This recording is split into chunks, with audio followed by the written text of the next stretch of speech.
김진의 돌직구쇼에 오신 여러분 반갑습니다. 김진입니다. 전 오늘도 저희 돌직구쇼 오픈 스튜디오 앞에 나왔습니다. 국회에서 두문불출하는 김남국 의원이 돌연 고속도로의 한 휴게소에서 목격됐다는 사진이 보도되고 있습니다. 김남국 의원은 의정활동도 뒤로 한 채 지금 어디를 향하고 있는 걸까요? 날씨가 좋아서 여행객들이 많다는데 김 의원이 여행 가는 건 아닐 것 같고 과연 어디로 향하는지 궁금증이 대두되고 있습니다. 잠시 후에 이야기 나눠보죠. 저는 비가 오나 눈이 오나 매일 아침 이곳에서 여러분을 기다리겠습니다. 김지의 돌직구쇼 지금 라이브로 시작합니다. 잠깐만요.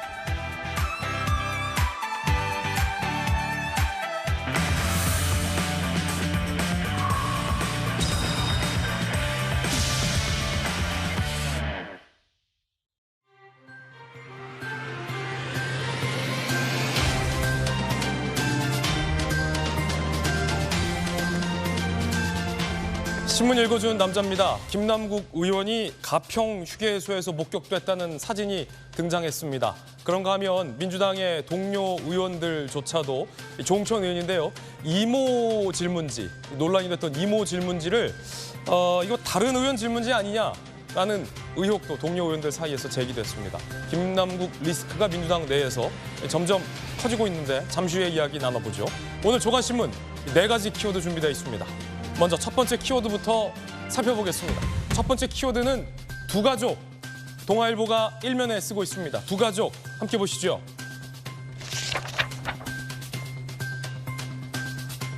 북한에서 목선을 타고 귀순한 두 가족 9명이 경제난과 코로나 통제에 못 견뎌 탈북했다라고 밝혔습니다. 일가족의 집단 탈북 오랜만입니다. 또 저희들 취재 결과 사돈 사이인 것으로 밝혀졌습니다. 황해도 강령에서 출발했는데 무사히 우리 대한민국 자유의 땅에 도착을 했습니다. 얼마나 살기 힘들었으면, 얼마나 북한에서 견디기 힘들었으면 사돈지간 일가족이 목선 타고 다 함께 귀순했을까 싶습니다. 잠시 후에 관련된 이야기 전해드리겠습니다.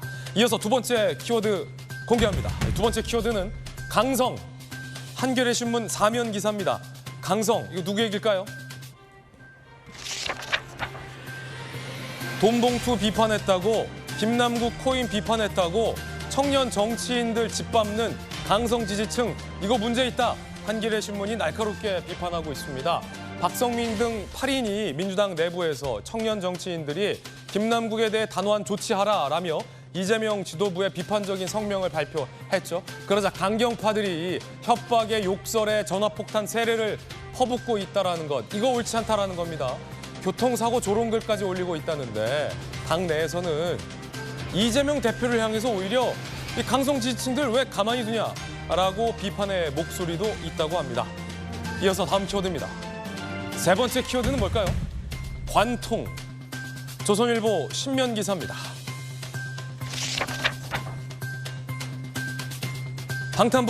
방탄복인데 총알이 뚫려요.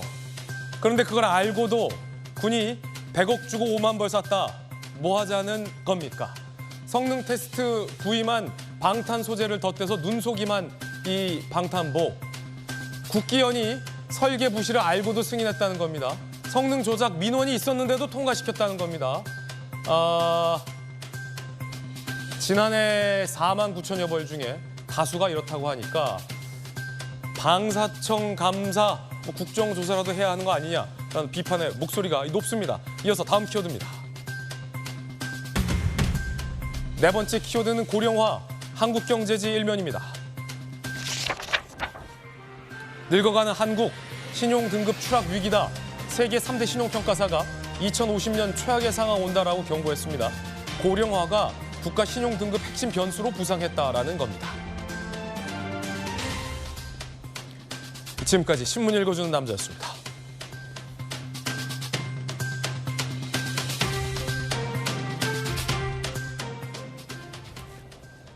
금요일 아침입니다. 오늘 함께하신 분들 소개해드리겠습니다.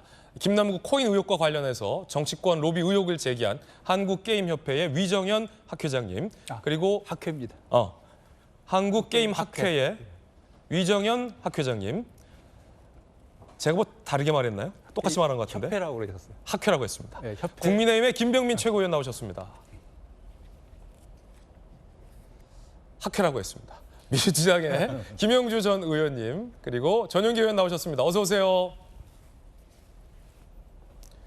자, 첫 번째 소식 전해드리기 전에 민주당의 전당대회 돈봉투 의혹을 받고 있는 이제는 무소속인 이성만 의원이 조금 전 검찰에 출두했는데요. 뭐라고 얘기했는지 들어보겠습니다.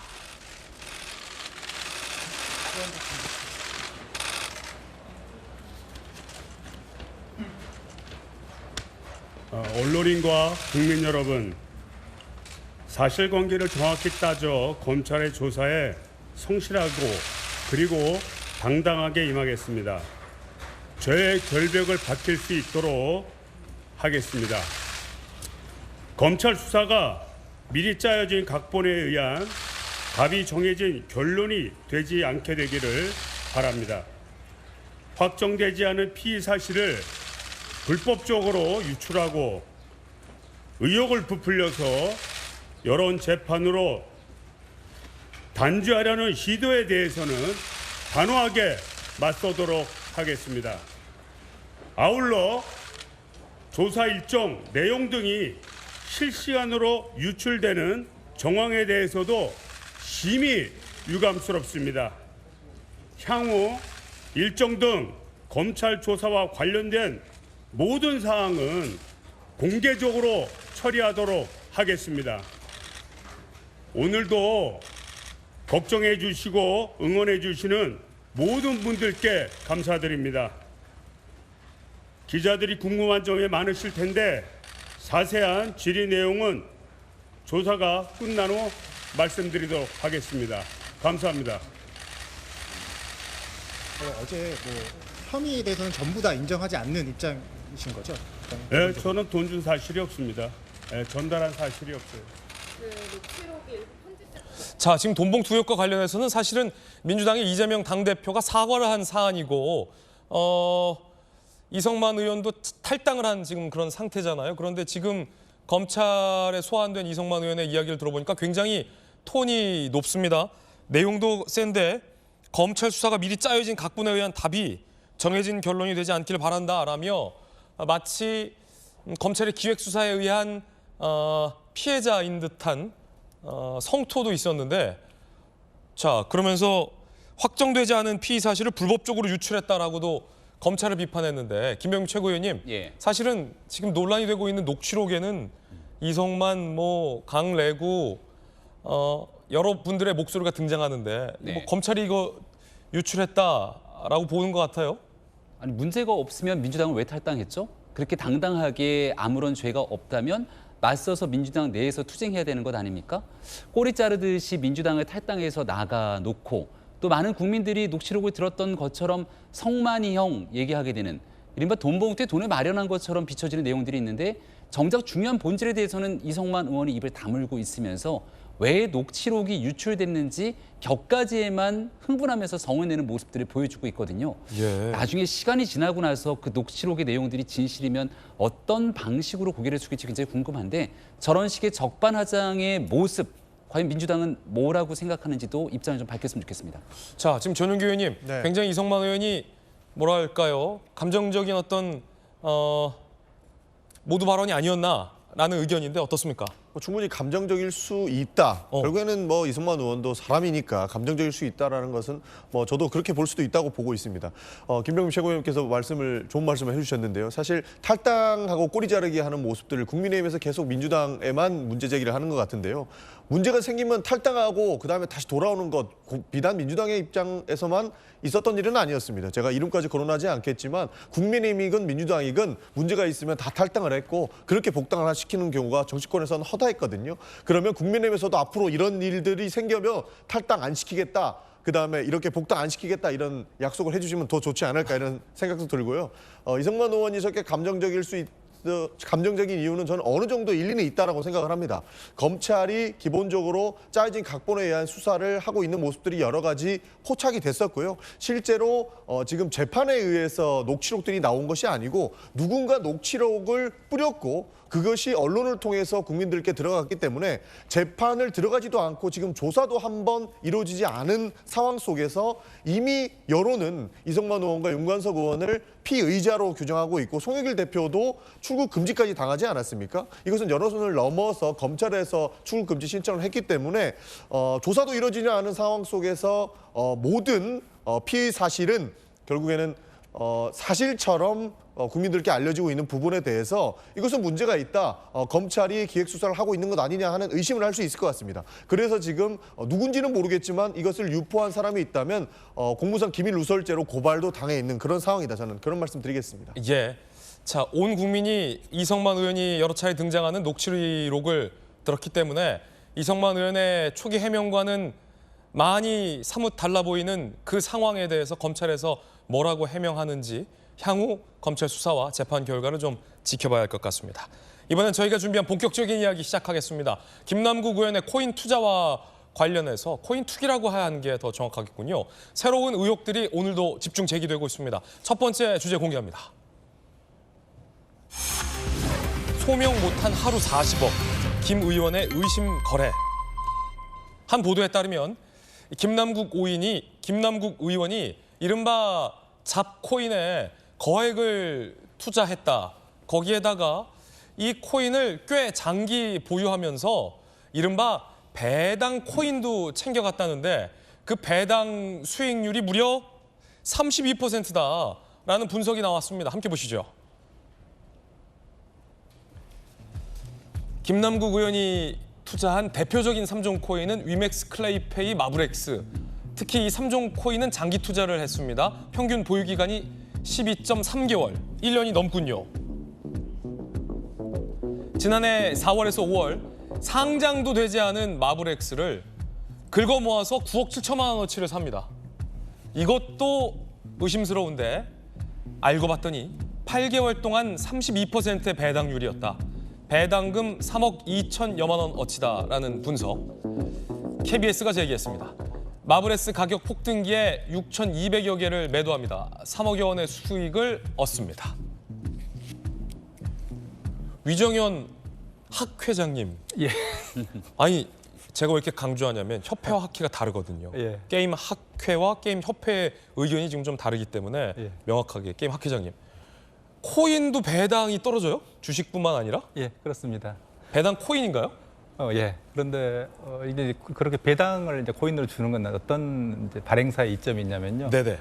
예를 들면 특히 이제 코인을 초기에 가격을 띄워야 되는 기대, 그러니까 투자자들의 기대 그리고 이미 배분된 코인을 가지고 있는 이해관계자가 있기 때문에 예를 들면 그 가격을 폭등시켜야 됩니다. 뭐 경우에 따라 5배, 10배. 그런데 기존에 코인을 보유하고 있는 흔히 이제 큰 손이라고 이제 부르는 거죠. 이제 큰 손들이 만약에 코인을 가격이 예를 들면 2배 정도 올랐을 때 처분해버리면 예. 가격 상승이 멈추거든요.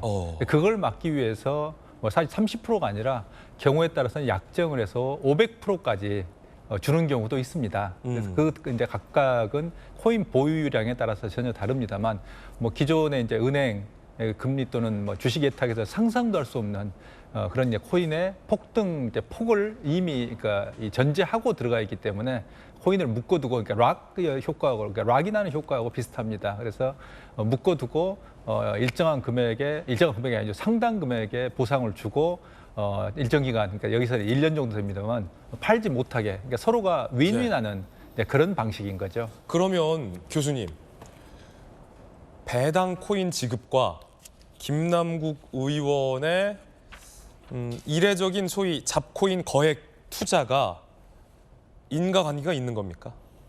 사전에 혹시 발행사와 김 의원이 상의를 하거나 내지는 뭐 모의를 했을 가능성도 있는 겁니까?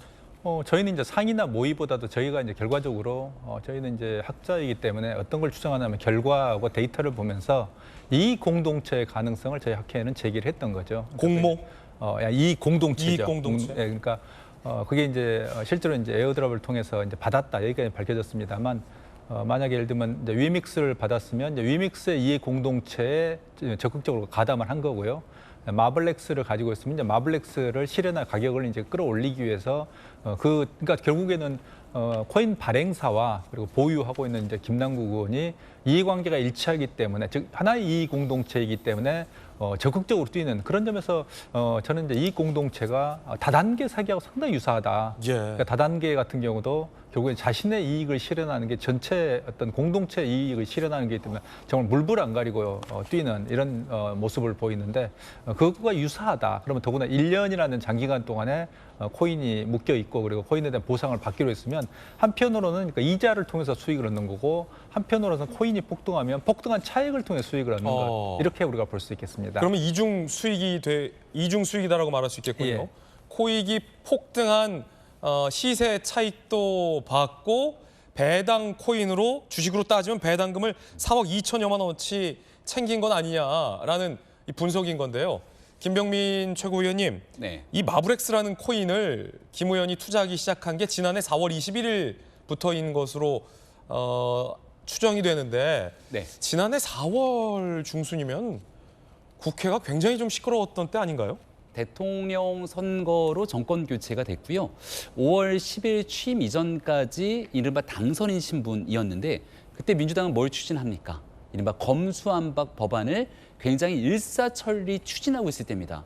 그래서 제가 4월 21일에 어떤 보도가 있었나 찾아보니까 그 당시 한 언론의 양양자 의원의 인터뷰가 쫙 전면에 깔립니다. 4월 21일. 4월 21일자 조간신문 보도를 보니까 양양자 의원의 보도 인터뷰 내용들에 따르면 만약에 이대로 진행이 되게 된다면 당시 민주당 의원들 구속되는 사람 여러 나오는 것 아니냐 이런 방식의 인터뷰가 나와서 검수완박 통과시켜야 된다? 완박을 추진해야만 하는 민주당의 입장들에 대해서 얘기가 나왔던 겁니다. 지금 와서 생각해 보면 그런 내용들이 조간신문에 다 깔리고 있는 와중이고 민주당은 검수완박 김남국 의원은 주도적으로 법사위고 철험의 멤버 아닙니까? 그렇게 추진하는 와중에 뒤에서는 코인으로 수억 원의 돈을 집어넣고 있었다. 지금 우리가 보고 있는 상황처럼 김남국 의원의 코인 거래가 합법적이냐? 수사를 통해 밝혀지겠지만 의구심이 드는 내용이 한두 개가 아니거든요. 이걸 우리가 어떻게 설명할 수 있겠습니까? 김남국 의원의 이중성과 그 당시 검수완박 법안 처리까지도 결국 이런 일 때문에 추진했던 것 아니야? 라고 하는 의구심이 커져서 이거는 이제 김남국 의원의 문제를 넘어서 민주당의 문제로까지 이어질 수 있다고 저는 생각합니다. 예. 자, 뭐 시세 차익뿐만 아니라 막대한 배당 수익까지 김남국 의원이 챙긴 건 아니냐라는 의혹이고 그 코인 투자가 석연치 않다. 어떻게 김남국 의원은 막대한 투자금을 그 소위 잡코인에 이렇게 잘 될 줄 알고 투자할 수 있었던 것인가와 관련해서 게임 학회 측의 의혹 제기까지 지금 전해드리고 있습니다. 아직은 뭐 수사로 밝혀진 부분은 아니기 때문에 의혹 단계다라는 말씀 거듭 드리겠습니다. 김영주 의원님, 네. 어떻게 보십니까? 뭐 한마디로 쉽게 얘기하면 꼭 먹고 알 먹는 전략 꼭 아니겠습니까? 먹고 알 먹는 전략. 그러니까 왜 작코인에 그렇게 집중했는가? 만약 이걸 알고 했다면 오히려 어떻게 보면 이제 비트코인, 이더리움은 매우 안정적인 코인이고 그게 변동폭이 많지 않다, 수익률이 많지 않다라고 하는 측면이 있고요. 그런 의미에서 작코인은 굉장히 수익률을 높일 수 있다는 부분이 있습니다. 따라서 기본적으로 보면 그런 어떤 1년 이상의 장기 부분을 하면 이제 우리가 코인을 개발할 때 그 실제로 100세 이렇게 하거든요. 예. 코인을 시장에 파는 가격 그 수량하고 그 시세를 보유하기 위해서 쓰는 코인들이 있습니다. 그 코인들이 사실은 배당해 주는 거죠. 만약에 상장해서 가격이 뛰었는데 갑자기 대부분의 많은 사람들은 코인만 상장하면 가격이 뛸 거니까 그때 수익을 본다. 그렇기 때문에 많은 사람들이 상장하자마자 팔려고 하는 수익이 올라가기 때문에 그런 욕구가 있습니다. 그렇죠. 그런데 이제 발행사 입장에서는 사람들이 팔면 안 되겠죠. 그렇죠. 그때 팔으면 그래서 대부분은 사실은 1년 동안 락을 아까 우리 학 회장님 말씀하신 대로 못 팔게 하는 아예 각서를 써서 양해를 한다든지 그런 부분이 있고 그렇지 않은 경우에 만약 심리적으로 많이 팔 경우 코인 가격이 떨어지면 그 가격을 유지하기 위한 막대한 비용이 또 들어가는 거죠. 그게 이제 법적으로 맞다 안 맞다는 둘째 문제이고. 김남국 의원 같은 경우는 또 큰 손이었으니까 네. 그래서 발행사 입장에서는 큰 손이 계속 코인을 좀 보유해 주었으면 하겠군요. 그렇습니다. 그러니까 어떻게 보면 주식으로 보면 대주주가 예. 상장하자마자 판다 그러면 그 코인은 망하는 거예요. 따라서 그걸 망하지 않기 위한 담보책으로서 30% 가까운. 그러니까 실제로 보면 김남국 의원은 그 과정을 통해서 실제 수익을 3억 올리고 배당 수익을 3억 몇천원 올린 거예요. 그러니까 사실은 굉장히 어떻게 보면 전문가 아니면 이걸 하기 힘든 거고 또 LP라는 과정을 통해서 해칭을 할 수 있는 계기가 있었다는 거기 때문에 엄청난 수익이네요. 많은 전문가들이 보지 못한 부분까지 봤다. 그런 부분에 있어서 과연 말하면 국회의원의 기본적인 공익성이라 할지 어떤 그런 부분에 대한 많은 의심을 할 수밖에 없다 그렇게 봐야 될 것 같아요. 아니 전윤기 의원님 이 정도면 편의점 아이스크림 아끼지 않을 게 아니라 아이스크림 전문점 가서 마음껏 양껏 먹어도 될 정도 아닙니까? 이 정도 수익이면. 그러니까 그 지점이 국민들을 조금 가슴 아프게 했던 것이고 화가 나게 했던 부분이 아닐까 싶습니다. 그러니까 김남국 의원이 뭐 불법을 했건 안 했건 그것은 수사를 통해서 밝혀질 내용이라고 보고 있지만 그래도 나는 뭐 어떤 인터넷 매체를 통해서 아주 싼 신발을 사고 싼 옷을 사는 정도로 굉장히 좀 겸소하게 살았다라고 이야기를 했는데 나중에 까보니까 굉장히 많은 돈을 보유하고 있었던 것이고 가상화폐라고는 하지만 굉장히 우리가 상상할 수 없을 정도의 이익을 본 경우지 않습니까? 저는 이게 배당률도 이렇게 높은지 몰랐어요. 예, 배당률이 있다는 건 저도 처음 알았습니다. 예. 그 정도로 국민들의 눈높이에는 맞지 않는 활동들을 해왔고 실제로는 그걸 숨겼기 때문에 이 비판을 받는 것에는 저도 동의를 한다 이런 말씀 드리고 싶습니다. 예. 그렇군요. 자 그렇다면 FIU에서 김남국 의원의 이 코인 거래에는 형사적으로 좀 이상 징후가 있다라고 잡아냈습니다. 업비트가 FIU에 신고했기 때문인데 업비트는 왜 김남국 의원의 코인 거래가 이상하다라고 이른바 FIU에 신고를 했을까? 업비트 측 입장인데요. 함께 보시죠. 계산이 안 맞는다는 거예요. 김남국 의원이 40억을 업비트 계좌에서 이체했는데 김남국 의원이 10억만 벌었다로 알려져 있는데 40억 원을 이체하니까 30억이 안 맞는다는 거죠. 자세히 좀 보시죠. 지난해 1월 31일 새벽 4시 빗썸에서 업비트로 47억 원을 이체합니다. 같은 날 오후 3시 업비트에서 클립으로 44억을 이체합니다. 12시간 만에 23번 이체를 하게 되죠. 업비트가 40억을 갑자기 훅 이체하니까 40억 자금 출처를 소명하라. 문의. 그러자 김남국 의원 측은 비트 토렌토 코인으로 번 돈이다 라고 해명을 했는데요. 당시 거래 내역상 실제 비트 토렌트 코인으로 번 돈은 10억에 불과했다라는 겁니다. 그럼 남은 30억은? 그러자 업비트는 이상 거래로 판단하고 FIU에 신고를 합니다. 검찰 30억 부정한 정치자금이나 자금 세탁이 의심된다 라고 의심하고 있습니다. 위정현 학회장님, 요거 자세히 설명 좀 해주세요. 업비트가 이렇게 보고 있었는데 40억이 훅 빠져나가. 그래서 자금 출처를 소명해 주십시오 했는데 비트토렌토로 번 돈이다. 근데 봤더니 번 돈은 10억밖에 안 된다. 그럼 30억은 뭐지? 라고 해서 신고했다. 이겁니까? 예, 그렇습니다. 그래서 이번에 보면 이제 이 빗썸하고 이제 업비트에 이제 왔다 갔다 하는 이제 이런 과정 속에서 이제 FIU의 이상 거래로 이제 신고가 됐었는데 예. 결국에는 보면 이제 궁극적으로 이게 도달한 지점을 보면 이제 개인 지갑인 이게 클립으로 이게 갔던 이런 이제 결국엔 정황이 되고 이번에 결국에는 이게 FIU가 발견을 하면서 이제 모든 사건이 터진 이런 원인이 좀 되는 거죠. 근데 그 배경을 보면 이제 어떤 이슈가 있었냐면 2022년 1월 24일입니다만 그때 농협이 사실 그때 이제 어떤 이슈가 계속 문제가 되고 있었냐면 정부에서도 그렇고 국회에서도 그렇고 실명 그러니까 이게 이제 그때까지는 이제 실명제가 안 되기 때문에 예를 들면 지갑의 주인이라든지 그다음 실제로 은행 계좌하고 심지어 실명 인증을 할 필요가 없을 때 왔다 갔다 하는 게 전혀 문제가 없었습니다. 그런데 그걸 이제 선제적으로 농협에서 왜냐하면 농협이 결국에는 그 자금 세탁을 방조하는 거 아닌가라는 그런 어떤 비난을 듣게 됐고 그래서 이제 100만 원 이상을 송금하거나 수금할 때는 수취인을 공개해야 된다. 그 이전에는 수취인을 공개할 필요가 없고 송신인 수취인을 공개할 필요가 없었는데 네. 공개를 해야 되는 걸 농협이 선제적으로 해버린 겁니다. 그러니까 이렇게 되면 이제 출금하는데 문제가 생기고 어떻게 출금을 하게 됐는지 그 돈이 그리고 어떻게 입금이 되는지가 밝혀지는 이런 상황이 이제 생기니까 결국에는 업비트를 경우에서 이렇게 빗썸에서 곧바로 출금이 안 되는 거죠. 그래서 농협 쪽으로 출금하면 그 거래 기록이 남으니까요. 그래서 이걸 업비트를 통해서, 그러니까 업비트는 통로로 활용됐을 가능성이 이제 큰 겁니다. 그래서 이제 코인 전문가들이 저처럼 똑같이 이제 보고 있는 사람들이 지적하는 게 뭐냐면, 업비트는 가장 시장에서 우리나라에서 지금도 거래량의 대가 80% 이상 가장 이제 지배적 사업자거든요. 근데 업비트에 그걸 이제 집어넣어 놓고 거래하면 가장 수익을 잘 올릴 수 있는데, 많은 이제 투자자들이, 거래자들이 있으니까요.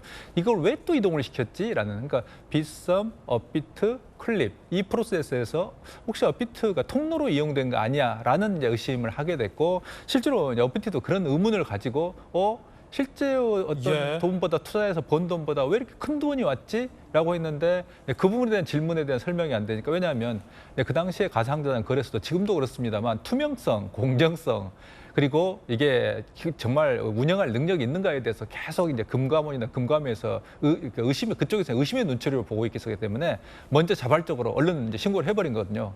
그러니까 신고를 이제 사후적으로 잘했는데 반대로 이제 빗썸은 신고를 안 했으니까 이제 문제가 되는 겁니다. 또 이게, 그러니까 왜 거래소인데도 한쪽은 신고했고 한쪽은 신고를 안 했냐라는 게 이제 문제가 되는데, 어쨌든 업비트는 자기들 통로로 쓰는 것 같은데라는 생각을 해서 바로 이제 FIU에 신고를 해버린 거죠. 아니 김병민 최고위원님, 네. 교수님 말씀 들으니까 명확하게 이해가 되는데, 김남국 의원이 액수가 안 맞는 설명이 네.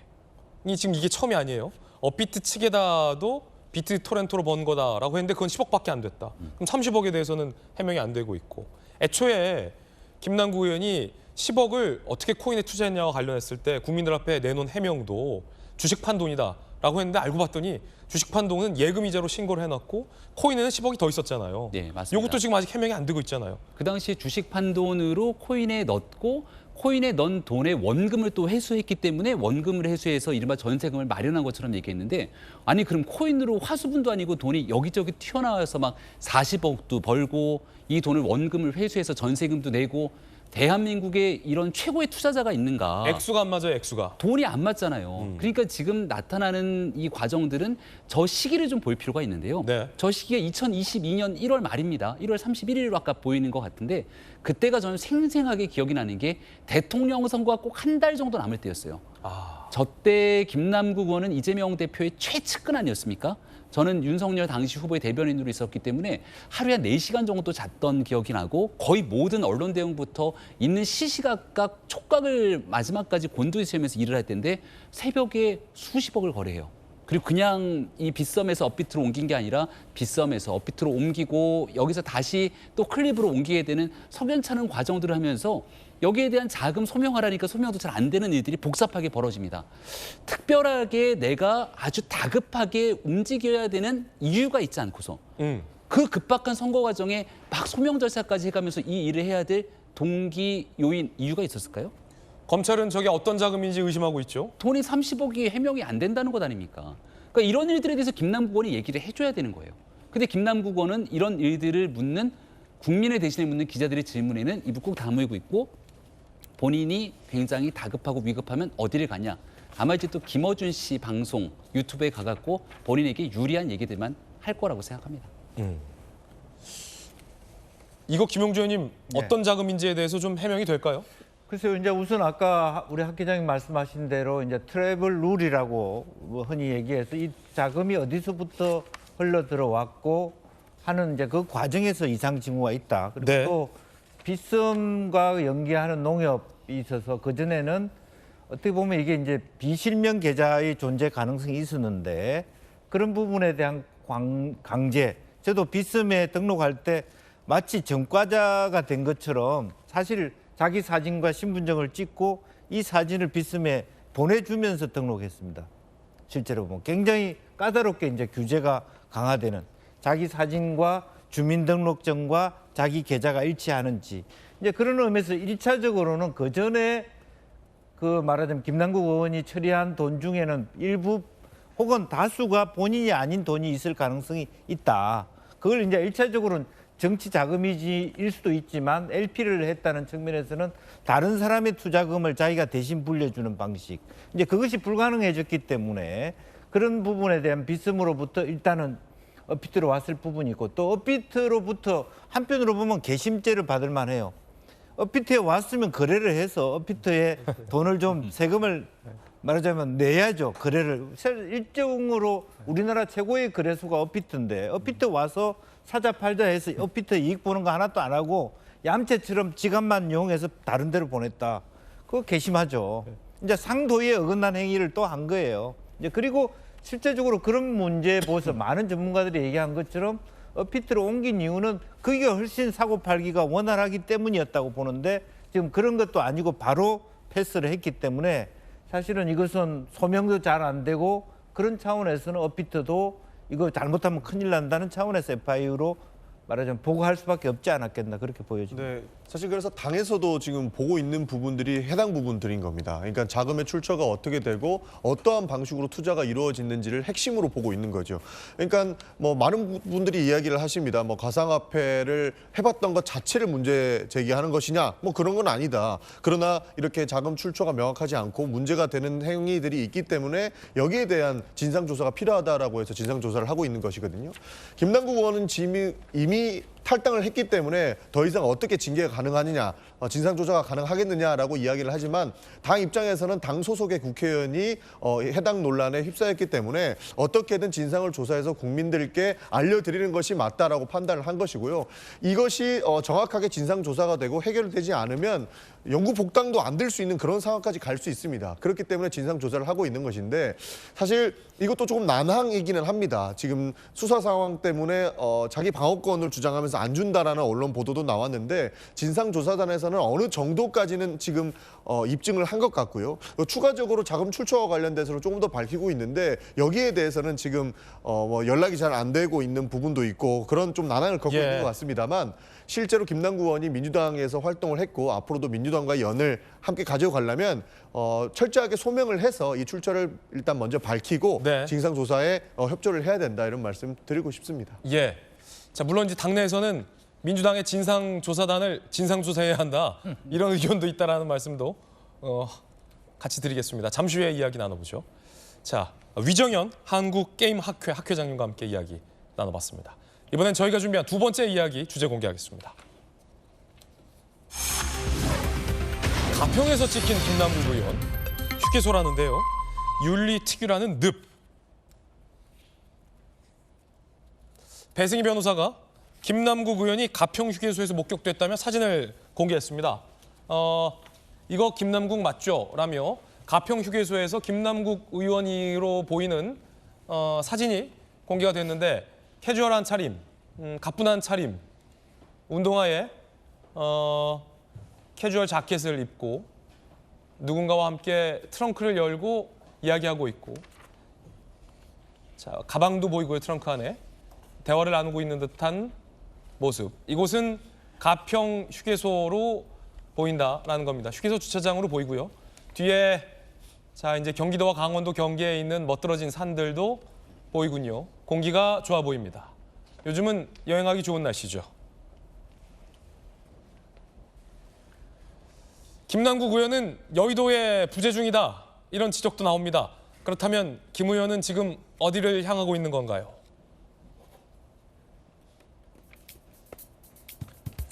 행보를 보면 16일 법사위 불참, 어제 5.18 행사 불참, 그리고 가평 휴게소 목격됐다는 사진이 올라왔죠. 철험회 관계자들도 김 의원은 워크숍에 참석 안 한다라고 밝혔습니다. 그러면 상임위도 불참하고 5.18 민주화운동 기념식 행사에도 불참하고 뭐 관심은 없습니다만 철험회 워크숍에도 불참하고 가평 휴게소에서 목격된 김남국 의원은 어디를 향하고 있는 걸까요? 자, 동료 의원인 전용기 의원님, 네. 김 의원 어디 가고 있어요? 저희도 상황 파악이 되지 않습니다. 상황 만약에 파악 안 되고 있습니까? 지금 당에 있었으면 전화해서 어디 가냐 물어보기로 했을 텐데 네. 지금 해당 행보가 어떻게 움직이고 있는지는 잘 모르겠습니다. 지금 저 사진 나왔는데 그 김남국 의원 맞습니까? 김남국 의원은 맞는 걸로 보입니다. 그래서 예. 철험회가 워크숍이 있다고 들었습니다. 그래서 철험회 워크숍에 가는 것 아닐까 했는데 철험회 관계자가 밝혔듯이 워크숍에 참석하는 것도 아니거든요. 예. 그래서 어디를 가고 있다라고 말씀드리기엔 제가 좀 어렵다. 그렇습니다. 물론 이제 저 사진이 뭐 언제 찍혔는지 모르겠습니다만 가평 휴게소면 전용기 의원님 그 강원도 쪽으로 가기에 용이한 휴게소 아닙니까? 서울에서 강원도로 가기 위한 고속도로가 서울 양양간 고속도로이지 않습니까? 서울 양양 고속도로. 거기 들어가기 직전에 있는 데인가 중간에 있는 데인가가 가평 휴게소로 알고 있습니다. 그럼 혹시 뭐 강원도 쪽에 가는 길입니까? 김남구 의원이? 결국에 가평을 지나쳐 간다면 강원도로 가는 것으로 추정할 수 있죠. 왜냐하면 경기도의 끝자락에 있을 수 있고 네. 그 강원도와의 접경 지역이기 때문에 강원도로 간다고 추정할 수 있는 사진이긴 합니다. 그러나 이것도 이제 서울 방향인지 그렇죠. 이제 강원도 방향인지는 조금 더 지켜봐야 될 것 같습니다. 예. 네, 알아봐야 될 것 같습니다. 그래서 수사 전문가 김광삼 검찰 출신 김광삼 변호사님 모셨습니다. 이거 어디를 가는지 수사할 사안은 아닌데 가평 휴게소 많이 가십니까, 김광삼 변호사님? 많이 지나 다니죠. 예. 뭐 강원도 갈 때도 가고요. 또 경우에서 이제 골프장이 굉장히 많아요. 예. 근데 아마 김남국 의원은 골프 안 칠 거예요. 왜냐면 본인의 이제까지 생활한 걸 보면 그 그린피가 엄청나게 비싸다고 생각하기 때문에 이제 골프는 안 친 걸로 보이고, 그 다음에 지금 저 사진 한번 보세요. 네. 트렁크에 실려 있잖아요. 예. 그러니까 오늘 갔다 오늘 오는 코스가 아니고 이제 가서 적어도 하루나 이틀 정도 묵는 코스다. 그리고 이제 우리 이제 서울에서는 이제 가평 휴게소 하면 우리가 보통 강원도나 뭐 가평 저쪽은 굉장히 좋은 곳이 많아요. 그래서 놀러 가는 어떤 중간 지점. 그래서 이제 놀러 가는 건지 아니면 이제 현실을 회피하는 건지, 지금 모든 언론사들이 전화를 하고 있지만 전화를 받지 않는다는 거 아닙니까? 측근이랄지 아니면 보좌관들도 뭐 전혀 전화를 받지 않는다고 봐요. 그러면 차라리 좀 잠잠해질 때까지 좀 어디 가서 있다 오겠다, 이제 그런 생각인 것 같아요. 근데 사실은 이제 저러면 안 되는 거죠. 왜냐하면 자기가 관련된 의혹이 엄청 많기 때문에 거기에 대해서 해명을 하는 게 당연히 공직자, 국회의원으로서 의무고요. 예. 근데 국회에서 국회 일을 하는 거 아닙니까? 저거 자체는 회사원이 그냥 무단 이탈한 거랑 똑같아요. 그래서 저런 것 자체는 뭐 본인이 이제까지 외쳐왔던 그런 모습, 입으로 말했던 그런 모습과는 굉장히 좀 동떨어져 있다. 네. 국민의 정서에서 굉장히 동떨어져 있고 덜 떨어져 있다. 저는 그렇게 봅니다. 자, 그렇다면 체크 몇 가지 해볼게요. 김병민 최고위원님, 예. 최고위원으로 그제 광주의 5.18 민주화 운동 전야제에도 여당 최고위원으로서 끝까지 참석해 계신 모습도 여러 가지 보도가 많이 나왔는데, 일단 두 가지 좀 체크해 볼게요. 네. 야당, 그러니까 민주당 당대표를 포함해서 많은 인사들이 광주를 방문했는데, 여당도 마찬가지고 대통령도 가셨으니까. 김남국 의원 광주에서 혹시 보셨습니까? 못 봤습니다. 자, 그러면 아까 상임위 일정에 김남국 의원이 불참한 것으로 되어 있는데, 김 의원이 현재 국회 상임위 소속상 소속 상임위인 법사위에서 혹시 사보임 됐습니까? 그렇지 않습니다. 근데 법사위 상임위에 불참했다. 네. 사보임 안 되는데 참석해야 되는 거 아닙니까? 의무가 있죠. 국회의원으로서의 의무를 완전히 방기한 거죠. 근데 놀라울 일은 아닌 게요. 몸만 국회 그 의원으로서 법사위에 앉아 있으면 뭐 합니까? 정신과 손은 코인에 가 있는데, 과거에 그런 모습들을 보여줬잖아요.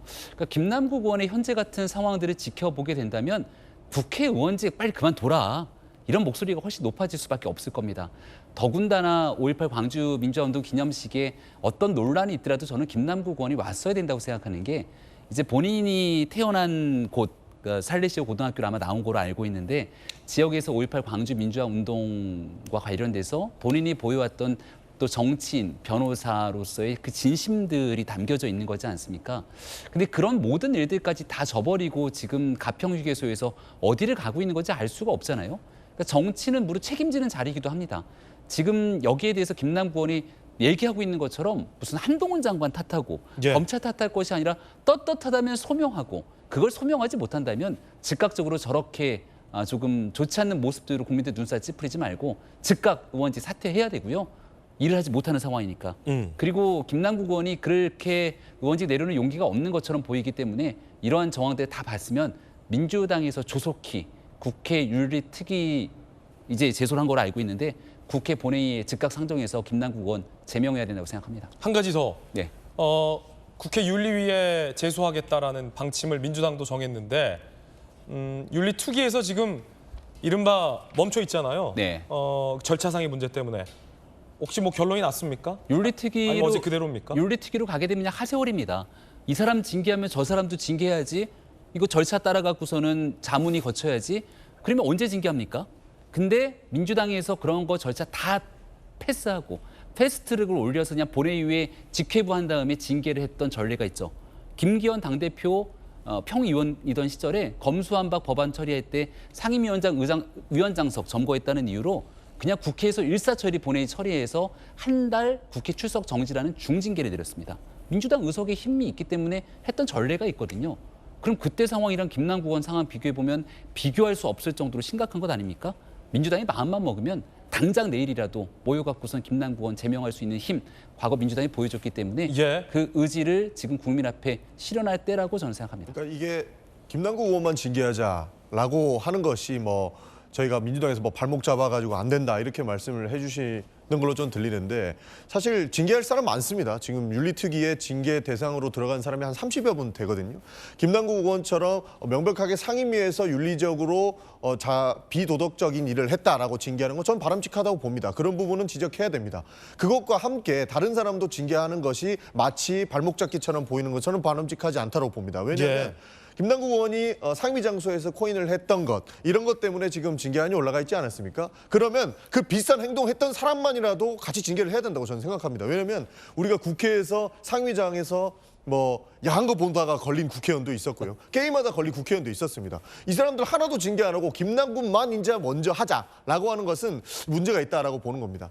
사실 윤리특위가 가동이 돼서 정확하게 징계안이 들어가려면 여야 합의가 선행돼야 됩니다. 윤리특위에서 여야 합의된 의원들 몇몇이라도 함께 징계할 수 있는 정도의 그런 합의 내용까지 나와줘야 된다라고 생각을 하는 것이거든요. 김남국 의원 징계하는 것 민주당에서도 발의했습니다. 그렇기 때문에 함께 징계안에 올라온 사람들, 명백하게 잘못됐다고 보이는 사람들, 그런 사람들 국민의힘에서도 저는 받아주셔야 된다고 생각합니다. 저희도 동의한다는 말씀 드리겠습니다. 이런 예. 게 전형적인 이제 물타기라고 하는데요. 아이 물타기다. 김남국 의원 민주당이 징계할 수 있는 기간 중요한 타이밍을 이미 실개버렸습니다. 예. 당에서 나오는 비판인데 김남국 의원이 무소속으로 탈당해서 도망갈 수 있는 뒷문을 민주당이 열어주지 않았습니까? 그러니까 실질적으로 가장 첫 번째 민주당이 했었어야 되는 일은 김남국 의원 당내에서 윤리심판원 가동해서 징계를 해야 됩니다. 당의 제명도 하고요. 그렇게 강력한 조치를 해야 되는데 슬그머니 탈당할 수 있도록 뒷문을 열어줬기 때문에 김남국 의원 진상조사도 못하죠. 코인 전체 매각한다고 얘기를 해놓고서는 그 매각 조치 아무런 일도 하지 못하는 겁니다. 그리고 윤리특위에 대해서 이 사람 저 사람 얘기하기 시작하면 한두 끝도 없이 길어지게 될 텐데 그래서 제가 김기현 대표 얘기를 꺼낸 것 아닙니까? 민주당이 해왔던 전례에 따라서 심각하다고 생각되는 사람 바로 위에 올려서 징계했던 예가 있다면 지금 김남국 의원 건에 대해서 민주당이 그 진정성을 보이지 않는다면 결국 이재명 대표 최측근인 김남국 의원 무소속 도망가게 봐주고 윤리위 제소해서 시간 벌어주고 이렇게 흐지부지 끝내려는 것 아니야라고 하는 국민적 의혹만 더 커질 거라고 봅니다. 예, 오늘 경향신문이 기사를 썼는데 제목이 이와 관련된 내용이라 흥미롭습니다. 제가 신문 읽어주는 남자니까 경향신문 제목을 좀 읽어드릴게요. 회부되면 감감무소식, 김남국 징계한 윤리특위 늪 빠지나 라며 민주당이 이 자문위를 고집하고 있는 것과 관련해서 이른바 시간 끌기다라고 경향신문은 비판하는 기사를 오늘 쓰기도 했습니다. 전윤기 의원님께 다시 또 의견 드릴 텐데 민주당이 원포인트 좋아하시잖아요. 네. 김남국 원포인트 뭐 했던 원포인트 김기현 징계했던 적도 있는데 이번에는 원포인트 안 합니까 혹시? 충분히 가능하다고 가능하다. 봅니다. 사실 다들 아시다시피 김남국 의원 지금 징계를 안 할 수 없는 상황까지 왔지 않습니까? 왜냐하면 상임위에서 그 시간대에 코인 거래가 있었다는 것이 너무 명백하기 때문에 이것을 징계하지 않고 넘어간다? 이것은 사실 말이 안 된다고 생각합니다. 말이 안 된다. 그렇기 때문에 원포인트 징계도 가능하다. 그리고 나서 김남국 의원 징계가 이루어진 다음에 2번, 3번, 4번, 5번 같이 하자는 겁니다. 그런 수준이라면 충분히 윤리특위가 가동될 것이라고 보고 있고요. 징계 처리도 이루어질 것이다. 그래서 국민들 눈높이에 맞춰 가야 된다. 저는 그렇게 말씀드리고 싶습니다. 예, 시간 끌려는 거 아니다. 자, 그런가 하면 상황이 이 지경에 이르자 이런 의혹도 제기됐습니다. 동료 의원이고 검찰 출신의 조홍천 의원이 논란이 됐던 그 이모 질문지도 다른 의원 질문지 아니냐. 흘끔 들어보시죠. 탈당 선언을 했을 때 꼬리 자르기다, 면평이다라는 말들이 얼마나 많았습니까? 그때 그거 아니다라고 보여줄 수 있는 뭐 절호의 기회였고 또 마지막 기회였거든요. 예. 근데 그걸 그냥 보내버리고 과감한 결단, 한 박자 빠른 결정 이게 필요한데 아직도 행정가로서의 때를 벗지 못한 거 아닌가 이런 생각을 좀 할 때도 있습니다. 제가 이모 발언한 거 있잖아요. 예. 그것도 나중에 보니까 원래 그 방에서 준비한 질문지가 아니었던 것 같아요. 다른 의원 질문지를 받아가지고 한 것 같아요. 아, 그 정도로 예. 그 정도로 어처구니가 없었다 지금 그런 말씀이신 것 같고. 야, 조홍천 의원의 의혹 제기인데 나중에 제가 한번 개인적으로 좀 취재를 해봐야 될 것 같아요. 아직은 일단 조홍천 의원의 추측성 발언인 것 같은데 김영주 의원님, 네. 장관 청문회에 갈고 닦은 핵심 질문이 저 논문 공저자, 딸의 논문 공저 의혹인데 그거를 이모 교수를 이모로 헷갈린 것도 이모님을 헷갈린 것도 뭐 국민적인 좀 지탄을 받았는데 그게 다른 의원 방에서 준비한 걸 받아서 했다? 이게 있을 수 있는 일입니까? 사실은 이제 뭐 정말 좋은 뜻으로 보면은 청문회를 공동으로 보좌관들끼리 모여서 하고 의원들끼리 모여서 했을 경우에는 하나하나 이렇게 질문을 순서에 따라서 했고 중요한 질문인데 우리 방에서 준비했으나 다른 기회가 없었다. 니네 방에서 해라. 충분히 가능한 일이죠. 근데 저 차원은 그런 것이 아니라 자기 방에서 충실히 준비하지 않고 남의 방 것을 뺏겼다. 그럼 문제가 좀 달라지는 것이죠. 예. 그런 의미에서 이것은 그동안에 실제적으로 아니 의원이 좀 이제 방심할 수 있지만 보좌관이라도 타이트하게 준비를 해야 되는데 아마 조홍천 의원이 지금 질타하고 있는 것은 의원뿐만 아니라 보좌관들조차도 넋놓고 실제적으로 자기 직무에 충실하지 못했다 이런 비판 같습니다. 장관 청문회 준비하려면 열심히 하는 의원실 같은 경우는 의원 본인도 보좌관들과 밤늦게까지 막 독려하고 그렇죠. 보좌관들이 네. 기자들 못지않게 뭐 국민적인 의혹이 없는지 자료 요청하고 자료 떼고 하느라 밤새며 준비하는 의원실도 많거든요. 의원실 방 불이 꺼지지 않는 의원실도 있는데 조홍천 의원의 문제 제기는 김남국 의원실은 그러지 못했던 것 같다라는 비판인데 김광선 변호사는 어떻게 보십니까? 청문회 준비하면 밤 늦게까지 경우 날 새는 거 아니에요? 예. 근데 김남국 의원도 그럴 가능성이 크죠. 근데 준비를 해서 한 게 아니고 코인을 거래하니라고 나를 했을 가능성이 크다. 근데 조홍천 의원의 저 말도 저는 일리가 있다고 봐요. 왜냐하면 이모 씨하고 이모는 다른 거고 그게 청문회 직전에 한 번만 체크하면 알 수 있는 거거든요. 근데 갑자기 질문지에 들어오니까 그대로 읽다 보니까 이모가 된 거예요. 이모 씨가. 그래서 지금 본인이 그 김어준의 유튜브 나와서 그런 얘기 했잖아요. 나 전 재산을 다 걸었기 때문에 약간 정신이 없었다는 취지로 얘기한단 말이에요. 그건 전 재산 걸었어요. 그 코인은 24시간 거래하잖아요. 근데 지금 코인 종류가 본인이 투자하는 종류가 41개라는 거 아닙니까? 네. 그리고 어떤 종류 하나만 갖고도 뭐 100억 가까이 된다고 하니까 이게 막 실시간 초단위로 막 1억, 2억, 몇 천만이 왔다 갔다 하는 거예요. 청문회 앉아봤자 정신이 없는 거예요. 빨리 이거 뭐 얼마 빠지네 팔아야 할 것 같고 아니면 올라가 있으니까 정말 좋고. 근데 청문회에서 거래하기 쉽지 않죠. 그건 이제 화장실 가서 하는 거고. 이제 그런 형태를 계속 보아온 거예요. 그래서 오히려 이번의 기회가 김남국 의원한테는 오히려 좋은 기회였다 그렇게 볼 수 있어요. 아니면 저렇게 하면서 평생을 저렇게 살았을 거 아닙니까? 이렇게 난리가 나니까 본인도 성찰해보는 기회를 가질 것이고 또 이게 어떤 법적인 문제가 있는 건지도 알았을 것이고 그래서 오히려 지금은 괴롭지만 오히려 이렇게 엄청난 파장을 일으킨 것이 본인의 앞으로의 인생에서는 도움이 될 수 있다. 또 경우에 따라서는 이거에 너무 치중하다 보면 쪽박 찰 수 있거든요. 그래서 그렇지만 이제 본인의 행태 이런 것은 나는 이거 문제가 없는 투자였다 이렇게 가기보다는 국회의원에서 직위, 청렴 이런 거에 있어서는 문제되는 거 맞잖아요. 그러면 이참에 모든 걸 자성하고 고백하고 이제 털고 가는 게 맞다 이렇게 봅니다. 조홍천 의원의 일단은 의혹성 추측인데 동료 의원으로서 또 전은규 의원님 이 부분은 좀 나중에 명확히 좀 밝힐 부분도 있을 것 같아요. 방에서 준비한 걸 수도 있잖아요. 자기 방에서. 명확히 밝혀졌으면 좋겠습니다. 이 예. 부분은 저는 조홍천 의원님의 말씀에 동감하지 않습니다.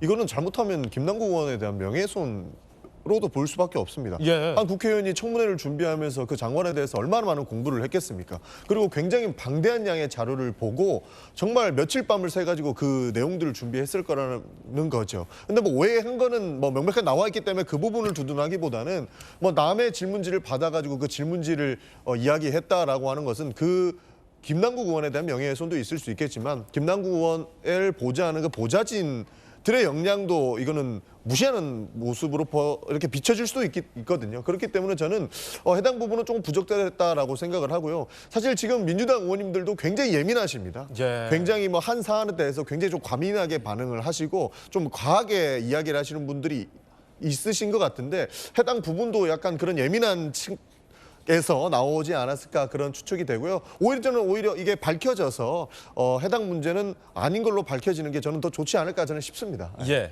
근데 이게 조홍천 의원이 저렇게 얘기한 거에 대해서 저는 의견 동감 가는 측면도 있는데요. 이 방이나 저 방이나 수준이 좀 비슷했다라는 생각이 드는 게 당시 최강욱 의원이 한모 아무개 뭐 이런 얘기해서 나중에 한동훈 장관이 한국 3M 이런 얘기를 하지 않았습니까? 그러니까 이모 발언 하나로 끝난 것이 아니라 최강욱 의원 등 이른바 철험의 멤버들이 제시했던 그 청문회 과정에서의 헛발질들이 고스란히 드러났거든요. 그럼 모여서 아까 준비한다고 했는데 이 방 저 방 모여서 준비한 시력이 그것인가? 라는 생각이 들기도 하고 아니 보좌진들이 정말 열심히 준비했는데 그럼 의원들이 보좌진들이 준비해 준 것도 제대로 못 읽은 거야? 또 이렇게 나올 수가 있는 거여서 아무튼 조홍천 의원이 내부적으로 얼마나 씁쓸을 쓰면 이런 얘기들까지 꺼냈을까라는 생각이 들기도 합니다. 그런가 하면 전혀 다른 결이 있습니다. 당은 김남국 의원을 윤리위에 제소하기로 결정했는데 강성 지지층, 개딸들은 왜 김 의원을 윤리위에 제소하냐라며 뿔이 났다는 보도가 많습니다. 이재명 대표의 팬카페 제명인의 마을에서는 징계안을 발의한 의원 명단을 공유하고 있다. 해당 커뮤니티 이용자, 우리 지역구인데 한 소리 해야겠다. 정당한 자산, 비공개에 징계안을 올리냐라며 왜 김남국을 징계하느냐라며 뿔이 났습니다. 급기야 당내의 이 청년 정치인들이 김남국 의원에 대해서 비판 성명을 내자 그 청년 정치인들을 향해서 협박과 욕설, 문자 폭탄까지 강성 지지층들로부터 쏟아지고 있다는 보도도 나오고 있습니다. 김영주 의원님 어떻게 보십니까? 네. 국민들의 수준, 국민들의 눈높이 이런 부분하고 너무 동떨어진 그 반응들이라서 매우 충격적이다라는 생각이 들고요. 한편으로 보면 그 스페인의 철학자 오르테가이 가세트가 쓴 대중의 반역이라는 책이 생각나는데요. 실제적으로 보면 저게 그냥 당원이란 이름으로 정당화될 수 있는 것인가? 우리 당을 망칠 수 있다. 그렇기 때문에 이 부분에 대해서 더 이상 이재명 대표가 눈 감고 그야말로 양념처럼 이렇게 생각할 그런 부분이 더 이상 아니다. 이 당은 국민의 일반적 정서와 감각과 너무 다르고 또 행태 또한 너무 폭력적이어서 실제적으로 우리 당에 굉장히 그 해악을 끼칠 그런 존재들이기 때문에 정말 이재명 대표의 다시 한번 개딸들과의 관계 아니면 앞으로 이런 일들이 어떻게 대응할 것인가에 대한 입장 표명이 좀 있어야 된다. 저는 그렇게 봅니다. 오늘 한겨레 신문이 이와 관련돼서 어떻게 기사를 썼는지 기사 제목을 제가 또 읽어드릴게요. 오늘 신문 읽어주는 남자이기 때문에 여러 가지 기사들 읽어드리고 있는데 이 문제에 대한 한겨레 신문 보도 제목입니다. 돈봉투, 김남국 코인 비판했다고 청년 정치 짓밟는 강성 지지층. 이 기사의 첫 문단의 마지막 문장은 한겨레 신문입니다. 이재명 대표 등 지도부가 적극적으로 나서서 상황을 정리해야 한다는 요구가 나온다라는 비판적인 기사도 한겨레 신문은 스트레이트 기사로 오늘 쓰고 있습니다. 당내의 원로인 이상민 의원은 이쯤 되니까 당 진상조사단을 진상조사해야 한다라고 밝혔습니다. 입법권을 활용해 돈 벌었다면 철퇴내려야 한다. 당 조사 자료 없어 유야무야. 이런 식이면 진상조사단을 진상조사해야 한다라고 쓴소리를 했습니다. 김남국 의원과 관련된 여러 가지 이야기를 전해드렸습니다. 이번엔 저희가 준비한 다음 순서 시작하겠습니다. 뜨거운 소식 3가지 엄선했는데요. 하나하나씩 만나보시죠. 민주당의 박찬대 최고위원과 한동훈 법무부 장관입니다. 논란의 시작은 박찬대 최고위원으로부터 시작됐습니다. 한 장관 관련해서 이런 주장을 한 건데요. 들어보시죠. 가상화폐랑 관련된 뭐 정부 부처 16개 부처인가에 대해서도 가상화폐 보유 여부를 공개하자라고 했는데 네. 갑자기 법무부 장관께서 그거는 사적 영역의 부분이고 개인정보의 부분이기 때문에 거부를 해버렸거든요. 한동훈 장관이 거부했었나요? 네. 그래서 그 공개 대상이 아니다라고 해서 거부를 했는데 네. 그런데 박찬대 최고위원의 이 같은 주장은 사실과 거리가 멉니다. 박찬대 최고위원이 저 주장을 하기 한참 전에 법무부에서는 한동훈 장관을 포함해서 법무부 공직자들의 코인 자산 보유가 없다라는 입장문을 냈었는데 박찬대 최고위원은 왜 이런 주장을 했을까요? 그러자 한 장관이 반박했습니다. 김의겸 의원 대신 민주당발 가짜뉴스를 담당하느냐. 아직 청담동 술자리 믿는 국민이 많다. 가짜뉴스 바로잡고 사과하라. 법무부도 입장을 냈는데 명백히 사실과 다르다. 지난 10일 장관 포함 소속 공무원 가상자산 보유 없다는 점을 이미 발표했다라고 밝혔습니다.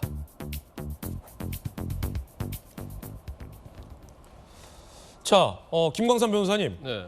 이게 좀 의아스러운데 기자들은 다 아는데 법무부가 10일 선제적으로 한 장관을 포함해서 법무부 고위공직자들은 코인 보유 없다라고 입장문을 냈어요. 그런데 박찬대 의원은 MBC 라디오에 나가서 한동훈 장관이 코인 공개를 거부했다라는 이른바 가짜 뉴스성 주장을 하잖아요. 이거 어떻게 된 겁니까? 일단 그 민주당의 최고위원이면 굉장히 빅스피커잖아요. 그리고 본인이 한 말이 일파만파 굉장히 영향이 있어요. 그럼에도 불구하고 이제 박찬대 의원이 민주당 최고위인데 어떻게 보면 이제까지 보면 이재명 대표의 호위무사 역할을 엄청나게 해온 거예요. 그래서 상당히 이제 그런 부분에 있어서는 신뢰성이 없고 저는 이제 송담동 술자리와 관련해서도 그 뭐 또 최고위원회에서도 또 한마디 해갖고 가짜 뉴스를 오히려 더 부추기는 그런 역할을 했잖아요. 근데 적어도 최고위원 정도 되면 어떠한 라디오라는 공공매체랄지 아니면 뭐 TV라는 공공매체 또 최고위원자로서 말을 할 때는 좀 공부를 좀 해라. 왜 이렇게 공부를 안 하는 거예요? 공부 않고 대충 상대방 공격만 하려고 하니까 이런 경향이 나오는 거예요. 이거 결국 김남국 이모하고 똑같은 거 아니에요? 뭐 가상화폐하고 다 날 새고 와서 또 이런 얘기 했는지는 잘 모르겠어요, 본인도. 근데 이제 이 내용이 뭐냐면 참여연대에서요, 법무부에게 공개 요청을 한 거예요. 가상화폐 누구누구 가지고 있는지. 근데 거기에 대해서 장차관급 이런 사람들은 안 가지고 있지 이 얘기 안 했고, 그다음에 뭐 개별적으로 공개를 하는데 개별적으로 공개할 수 없죠. 그건 개인정보거든요. 장차관을 이렇게 고위주에 있는 사람은 당연히 공익적 차원이 있으니까 공개할 수 있겠죠. 그렇지만 나머지 공무원들 뭐 예를 들어서 뭐 9급, 7급 그런 분들이 암호화폐 조금 갖고 있는데 누가 갖고 있는데 공개할 수 있겠어요? 그래서 공개에 대해서 거부를 한 거예요. 근데 마치 이걸 전체적으로 가상화폐 자체에 대해서 전혀 뭐 밝히지 않는 것처럼 이렇게 얘기를 한 거예요. 근데 또 약간 다양성의 측면이 있죠. 김의겸 의원은 가짜뉴스하고 끝까지 잘못 안 했다고 그러잖아요. 양이원 의원도 넷플릭스 마치 윤석열 대통령이 넷플릭스에 투자하는 것처럼 잘못 알았다 해놓고도 잘못했다고 얘기 안 했는데 그 사과는 했네요. 공개 사과는. 본인이 확인하지 못한 부분, 혼란 끼친 점에서는 유감을 표합니다. 조금 전보다는 좀 나아진 것 같아요. 이만큼. 이게 뭘 나아진 겁니까? 잘못 말씀 당연히 사과를 해야죠. 하도 사과를 안 하니까. 아니, 전에는 사과를 않고 오히려 대들었잖아요. 적반하장이었잖아요. 예. 그런데 그래도 태도는 조금 바뀌었다 이거죠. 이만큼이긴 하지만. 예, 입장 보시죠. 인터뷰에 착오가 있었다. 가상자산 보유 여부 공개. 장관이 직접 말을 했는지 확인하지 못한 부분. 본의 아니게 혼란 끼친 점에 대해 유감을 표합니다. 한 장관에게 사과는 안 했어요. 그래도 그냥 유감만 표명한 건데 이게 만약에 김병민 최고위원님, 네. 법무부가 10일에 한 장관 코인 없다. 이거 입장 공개 안 하고 박찬대 의원이 이런 주장했으면 어떻게 됐을까? 민주당 지지자들 사이에서 아마 저 한동훈도 코인 자기 있으면서 코인도 공개 거부하네? 라는 루머 퍼지지 않았을까? 네, 이렇게까지 얘기를 하고도 또 그 뒤에 있는 후속 조치를 다 듣지 못한 사람들 입장에서는 박찬대 의원이 초기에 라디오에서 했던 내용들만 듣고 그런가 보다 생각하는 분들도 있는 것 아닙니까? 청담동 술자리 의혹에 대해서도 아니라고 수차례 얘기를 했음에도 불구하고 그때 초창기 주장했던 내용들을 여전히 그럴 거야라고 진실을 믿고 있는 사람들이 있는 겁니다. 그래서 더더군다나 민주당의 최고위원 또 이재명 대표와 가까운 최측근으로 알려진 박찬대 최고위원 정도 되면 발언에 대해서 신중을 기해야 되고 또 한동훈 장관에 대해서 저렇게 언급하기 시작하면 지금 있는 김남국 의원 건에 대한 물타기로밖에 비춰지지 않거든요. 김남국 의원이 처음에 이 문제 불거지니까 제일 먼저 나왔던 대응이 뭡니까? 한동훈 장관을 찝어서 얘기하잖아요. 예. 그러니까 이런 방식의 민주당 대응이 현재 민주당을 더 어렵게 만들고 있다는 생각이 들어서 지도부 전체가 김남국 의원과 함께 수렁에 좀 빠져 있다라고 저는 생각합니다. 박찬대 최고위원은 최고위 회의에서 이 청담동 술자리 의혹을 공개적으로 언급한 바도 있었습니다.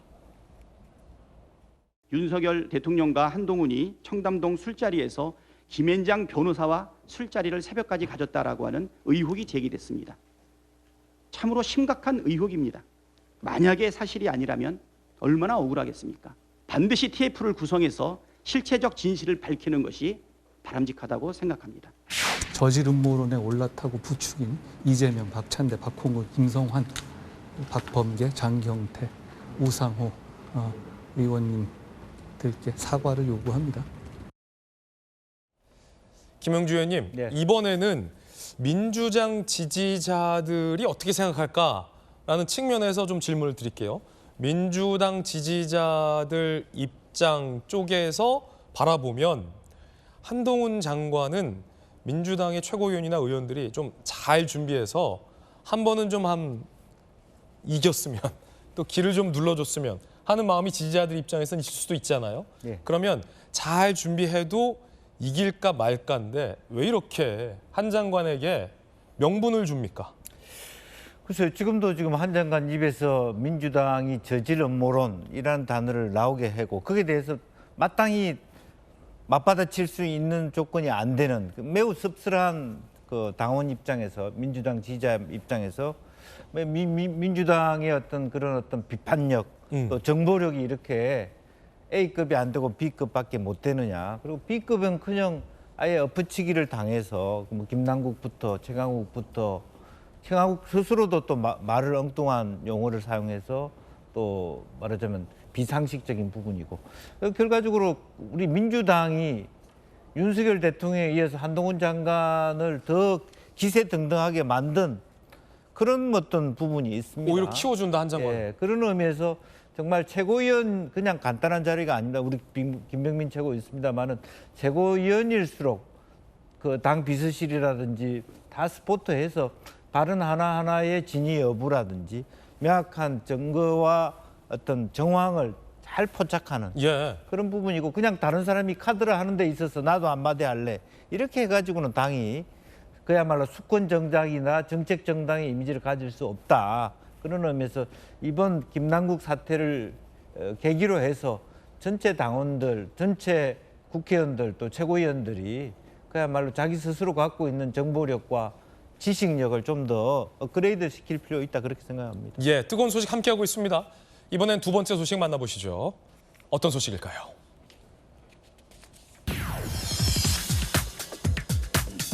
김태우 구청장 당선이 취소됐어요. 이유는 무엇일까요? 이야기 들어보시죠. 윗선 지시로 감찰이 중단되었습니다. 유재수 국장은 수사 의뢰는커녕 징계조차 받지 않았고 저는 오히려 국가 기능을 제 자리로 정상적으로 돌려놓기 위하여 국민 여러분들께 청와대의 범법 행위를 고발할 수밖에 없었습니다. 당시 문재인 청와대에서 유재수 씨에 대해서 윗선에 감찰 무마가 있었다라는 폭로를 김태우 구청장이 한 것인데요. 공무상 비밀 누설 혐의로 유죄가 인정됐습니다. 우윤군 군품수수 의혹 특감반 보고서 철도시설공상 이사장 비위 공안철도 직원 비리 유죄 징역 1년 집행유예 2년 선고. 대법원에서 결국 유죄가 확정되면서 구청장 당선이 취소됐습니다. 조국 전 장관이 감찰무마 관련 공판 출석 당시 이렇게 얘기했었죠. 원칙을 어긴 사람이 오늘 증인으로 소환된 김태우 전 검찰 수사관입니다. 김 전 수사관은 청와대 내부 감찰을 통하여 비위가 확인되어서 징계 및 수사 의뢰되었고 이후 대검에서 해임되었으며 기소까지 이루어졌습니다. 바로 이 사람이 작년 1월 저를 유재수 사건으로 고발하였습니다. 자, 이 김광선 변호사님 판결에 대한 질문 좀 드릴 텐데 히스토리를 국민 여러분께서 잘 아시겠지만 문재인 청와대에서 조국 당시 민정수석이 있었고 유재수 감찰 무마 등을 지시했다라는 폭로를 한 게 바로 청와대에 당시 있었던 김태우 구청장인데 나중에 이제 비위를 폭로했고 수사가 이루어졌고 시간이 지나서 지금은 이제 국민의힘에서 공천을 해서 강서구청장이 당선이 됐는데 저때 당시 청와대에서는 기밀을 폭로했다라는 이유로 고소를 했고 이게 대법원에서 유죄가 확정돼서 구청장이 지금 당선이 취소된 사안이에요. 네. 이걸 두고 사안이 좀 복잡한 것 같지만 이견이 있습니다. 아니 이런 비위도 폭로를 못하느냐라는 비판적인 것과 아무리 공익 폭로라 할지라도 비밀을 유출해서는 안 된다라는 대법원 판결이 맞다라는 의견 어떻게 보십니까? 근데 일단 그냥 이제 법적인 거 따지지 말고요. 그냥 상식적으로 딱 생각하면 이거 공익제보자 아니야? 그럼 이 정도는 봐줘야 하는 거 아니야? 이게 상식 차원이에요. 근데 이제 좀 엄밀하게 들어가면 문재인 정부 때 조국이 민정수석할 때 그 밑에서 특별감찰반원이었잖아요. 그래서 본인이 이제 그렇게 하다가 조국 저격수로 나중에 불렸어요. 그래서 환경부 블랙리스트랄지 울산시장 선거 개입, 하명 수사 이건 또 수사가 됐지 않습니까? 그래서 또 구속된 사람들이 꽤 있어요. 네. 이거 엄청난 기여를 한 거예요. 그러면 이걸 왜 공익제보자로 보지 않느냐? 이거에 이제 논란이 있는 건데 특히 이제 조 전 장관하고는 굉장히 동전의 양면처럼 그런 상황이거든요. 그래서 어제 그 김태우 전 구청장이 내가 조국이 유죄면 나는 무죄 아니냐. 조국이 유죄 받았잖아요. 예를 들어서 일부에 대해서. 그러면 나는 무죄인데 왜 이러냐에 대해서 억울함을 호소했는데 이제 그 내용은 그거죠. 한 16개 정도 기밀을 폭로했고 그중에 이제 5개 정도 기소가 되고 4개는 유죄가 나오고 1개는 무죄가 나왔어요. 그럼 재판부에서 보고 있는 건 뭐냐면 당신이 특별감찰반원으로 있으면서 그때 폭로를 했다고 한다면 공익으로 인정해 주겠다는 거예요. 근데 그게 아니고 김태우 씨에 대해서 감찰이 시작이 되니까 그때서 폭로했다는 거예요. 그러면 이 동기나 목적이 자신의 어떠한 그런 감찰을 면하기 위해서 한 거 아니냐. 또 일부에 대해서는 또 사실과 다른 측면도 있기 때문에 이거 이제 공익제보로 볼 수 없다. 이렇게 해서 사실은 집행유예를 선고한 거예요. 대법에서는 왜 검찰 고발을 안 하고 언론에 누설했느냐라는 부분도 문제 삼았다고 하는데 그렇죠. 이 부분은 좀 논란의 여지가 현재 좀 있어요. 과연 그럼 검찰에 고발하는 것만 이를테면 공익제보로 볼 수 있느냐 아니면 언론기관에 사실은 제보하는 게 어느 때는 더 큰 파급력이 있을 수도 있는데 이 대법의 해석에 대해서는 어떻게 보세요? 공익제보자의 범위는 제가 볼 때는 좀 범위를 넓혀야 돼요. 예. 왜냐하면 이걸 너무 좁게 해석해버리면 이런 경우 또 생기거든요. 아니 공직자가 내부 비리를 폭로했어요. 근데 이게 공익제보자가 아니면 공무사 기밀 누설이거든요. 그러니까 뭐 교도소 담장 하나예요. 이쪽 가면 공익제보자, 이쪽 가면 기밀 교도소. 누설. 네. 근데 그렇기 때문에 공익제보자의 범위는 그 범위가 좁게 해석해버리면 누가 공익제보 하겠습니까? 결과적으로 공익제보자 범위를 좀 넓혀야 하는데 대부분 이제 법조인들, 법원하는 사람들은 굉장히 엄격하게 해석을 하죠. 그러다 보니까 이제 국민의 정서랄지 일반적 상식에 좀 이해할 수 없는 그런 판결이 나오고 있다 이렇게 볼 수 있습니다. 그렇군요. 뜨거운 소식 함께하고 있습니다. 이번엔 3번째 소식입니다. 목선을 타고 북한에서 일가족이 귀순을 했습니다. 사돈간 일가족이 다 귀순한 겁니다. 지난 6일 밤 7일 새벽 두 가족 총 9명이 소형 목선으로 귀순을 했고 사돈 사이다라는 게 저희 채널A 취재 결과입니다. 관계 당국 신문 중인데 경제난 코로나19로 통제가 강화돼서 목숨 걸고 한 달 이상 준비해서 탈북했다라고 소명을 한 것으로 취재가 됐습니다. 김영주 의원님, 네. 얼마나 살기 힘들면요. 사돈 사이인데 총 9명 일가예요. 그러니까 양가가 쉽게 말해서 목선 타고 목숨 걸고 한 달간 준비해서 이 탈북한 건데 이 목선 타서 일가족이 부모님 모시고 애들 데리고 야, 이 바닷길에 목숨 맡긴다는 거 쉽지 않은 거예요. 쉽지 않죠. 예. 쉽지 않다라고 하는 측면은 결과적으로는 이렇게 주거나 저렇게 주거나 한번 뭐 결행을 하자라고 예. 했으니까 굉장히 말하자면 북한에 앉아 그대로 있어도 굶어 죽기는 마찬가지다 이런 부분이고 또 한편으로는 그렇게 말하자면 북을 이탈하게 된 배경 중에는 상당히 남한의 정보가 상당히 많은 어떤 그런 데 대한 계기가 되지 않았겠냐 그렇게 보여집니다. 그러니까 남쪽의 방송을 청취한다든지 이런 계기를 통해서 부분이고 결과적으로는 또 한편으로 보면 북한 사람들조차도 심리적 동요가 있을 것 같아요. 예. 과연 이 판국의 핵무장만 모든 돈을 그게 군비 확장만 쓴다든지 또 실제적으로 평양에 있는 파워 엘리트들에게만 부가 분배된다든지 그런 어떤 심각한 심리적인 박탈감도 이런 어떤 그 결형의 배경이 되지 않을까 예. 그렇게 생각이 듭니다. 귀순 루트 지도를 다시 한번 좀 살펴보면요. 황해도 쪽에서 이제 목선으로 그렇죠. 우리 쪽으로 이제 귀순을 한 건데 이게 잘 모르시는 분들은 황해도가 이제 우리랑 가깝고 황해도 해안가에서 보면은 우리 대한민국 땅이 또 날 좋을 때는 또 보이기도 한다고 해요. 배 타고 나가면. 네. 그래서 좀 쉬운 거 아니냐라고 오해하실 수도 있겠습니다만 그렇기 때문에 저 황해도 해안 지역이 특히나 북한군의 감시가 더 철두철미한 지역 아닙니까? 그래서 사실은 황해도에서 바다로 귀순하는 게 쉽지만은 않은 일이에요. 그러니까 그 말하자면 소위 서해를 만나는 과정까지가 그렇게 간단하지는 않았어요. 녹록지 않죠. 예, 그런 부분이 있고요. 그래서 그런 부분에 대한 측면에서는 상당히 여러 가지 낮에는 쉬었다가 밤에 이동하고 이런 여러 가지 고통들이 있었을 것 같고 또 다른 한편으로 극단적으로 보면 사실은 석유라든지 이런 부분이 주로 평양이나 어떤 그 군비에 집중되다 보니까 제가 과거에 금강산 간 경우로 보면 불이 없어요.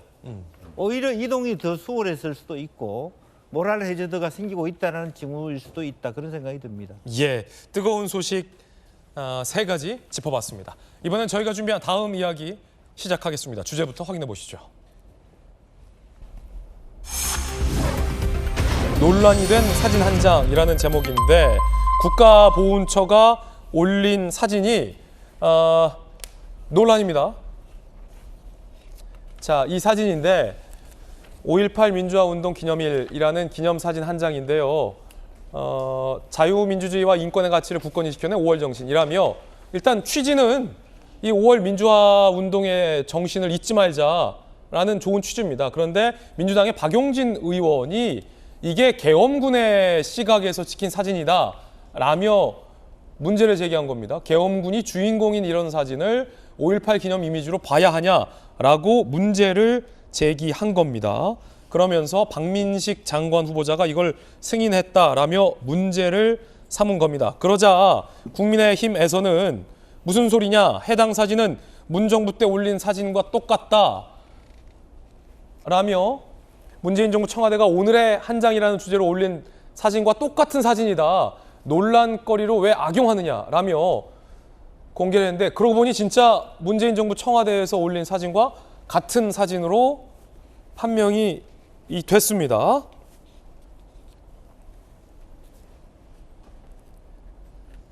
자, 이 논란 여러분들은 어떻게 생각하십니까? 자, 일단은 전윤기 의원님. 네. 재단에서 받은 사진이죠. 그래서 뭐 사실을 기억하자라는 측면에서 재단에서는 양쪽에서 있었던 사진들 다 가지고 있는 것 같습니다. 그러나 저는 좀 아쉬운 부분이 재단에서 사진을 줄 때조차 이 사진은 사실 논란이기보다는 문제가 있는 진짜 실체적 진실을 밝히기 위한 사진으로 사용을 해야지 이렇게 홍보욕적의 포스터를 만들기 위한 걸로 사용하지 말았었으면 좋겠다. 요 정도 의견은 좀 줬으면 좋지 않았을까 싶습니다. 왜냐하면 양측 다 논란의 소지가 있기 때문에 지금 저 해당 사진을 사용하는 데에 대한 그런 이야기들이 있었던 걸로 저는 알고 있거든요. 문재인 정부 청와대에서도 그런 내용이 있었기 때문에 어느 정도 최대한 가리는 방식을 사용을 했던 것 같고, 그리고 지금 보훈처에서는 해당 내용들이 5.18 재단에서 준 거기 때문에 그냥 문제없이 사용했을 것 같은데, 사실 저 때 군부 독재 시절에서 저 군인들이 우리 일반 광주 시민들을 짓밟았던 그런 시기 아닙니까? 그래서 5.18 재단에서만큼이라도 조금 더 조심스럽게 저 사진들을 제공했었으면 이런 논란에 빠지지 않지 않았을까, 저는 그런 생각이 좀 듭니다. 예, 김병민 최고위원 어떻게 보시나요? 작은 논란 하나도 없도록 만드는 것이 지난 5월 정신을 기리고 또 5.18 민주화 운동을 다시금 기리는 일이라고 생각합니다. 보훈처 입장에서도 불필요한 논란이 이어지는 일은 바람직하지 않기 때문에 그 게시글을 삭제했고요. 다만 이제 민주당에서 이런 일을 정치적인 메시지로 악용하기 시작하는 순간 과거 문재인 정부 때 사용했던 사진 아니냐라고 또다시 반박할 수밖에 없게 되는 일이 벌어지게 되겠죠. 부족하거나 항상 어떤 일들이 벌어졌을 때 바라보는 입장의 시각 차이는 다 다양하지 않겠습니까? 대한민국 현대사에서 두 번 다시 일어나서는 안 되는 비극적인 일들이었고 이 5.18 민주화 운동 정신을 이어받고 이 일을 더 승화 발전시키자는 뜻의 여야가 함께하고 있는 만큼 이런 일을 정쟁이 아주 작은 빌미라도 되지 않도록 저는 조심해야 된다. 예. 그리고 정치권도 말 한마디 한마디에 있어서 이런 일들이 정치적으로 비춰지지 않기 위한 노력도 필요하다고 생각합니다. 이 사진 혹시 무빙 없이 사진만 정지 상태로 한번 좀 볼 수 있을까요?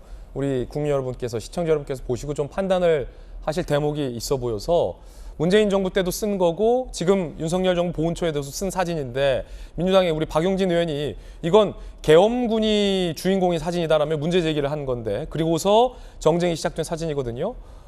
사진 한번 좀 다시 띄워주시죠. 자, 지금 이렇게 움직이면 계엄군만 잘라서 저희가 보여준 거라 자, 이 사진이에요. 스톱. 이게 계엄군이 주인공인 사진이다라는 건 이제 박용진 의원의 주장인데 사실 이 보도하는 입장에서 보면 김영주 의원님 네.